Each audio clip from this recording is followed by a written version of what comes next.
20 अप्रैल 1889 में जन्म हुआ एक ऐसे सन की तानाशाह का जिसे दुनिया तारीख में एक काला पन्ना गढ़ने के लिए हमेशा याद रखने वाली थी। बिस्मार्क और बिथोवेन के देश जर्मनी को अपना कर्मस्थल बनाने वाला ये क्रूर तानाशाह अडोल्फ हिटलर के नाम से जाना जाता है। 1928 में हिटलर की आत्मकथा मेन काम्फ का हिंदी अनुवाद मेरा संघर्ष के नाम से भारत में प्रकाशित हुआ। तभी से हिटलर के अनुयायियों की संख्या में लगातार इजाफा हुआ है। लेकिन वो कहा गया है ना कि व्यक्ति कभी भी अपना मूल नहीं छोड़ सकता। हिटलर ने भी यही किया। अपने को श्रेष्ठ बताने की बीमारी उसकी ऐसी थी जिसका इलाज कहीं भी मिलना संभव नहीं था। यही कारण है कि उसने कई बार भारत के संबंध में अपने दिए अनर्गल भाषणों में हिंदुओं को खराब नस्ल का बताया है। हिटलर की भूख सिर्फ और सिर्फ पावर की थी। इसके अलावा वो कुछ भी नहीं चाहता था। उसके अनुयायियों के लिए हिटलर को ऐसे सलाह देना अनिवार्य होता था जिससे अधिक से अधिक मात्रा में हिटलर के पास पावर आ जाए। उसके ख्वाब बहुत बड़े बड़े थे।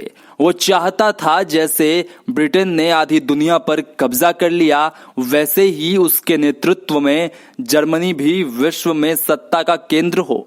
समस्त विश्व के कार्य उसी से पूछकर किए जाएं। एक प्रकार से स्वयं को भगवान मानने वाला हिटलर भारत के साथ किए गए ब्रिटेन के व्यवहार को हमेशा सही ठहराता था। वो ये कहता था कि इस नस्ल के लोग जो गोरों की तुलना में कुछ भी नहीं हैं, उन्हें गुलाम ही होना चाहिए। किसी भी तरह उन पर रहम नहीं किया जाए। वो ब्रिटेन के संहार करो और राज करो की नीति का पूर्णतः समर्थन करता था। साम दाम दंड भेद के माध्यम से भीड़ को कुचलने की कला में माहिर हिटलर हिंदुओं को कमजोर प्रजाति का मानता था और हिंदुओं के खिलाफ खुले तौर पर घृणित शब्दों का प्रयोग करता था। इस संबंध में हिटलर का कथन है कि जिसके पास पावर नहीं उसको अपने अधिकार की बात करने का कोई हक नहीं। पहले विश्व युद्ध में जर्मनी बुरी तरह हारा, जिसके बाद हिटलर को नए तरह से अपनी जमीन तैयार करने की सूझी। उसने जोशीले भाषण देने शुरू किए।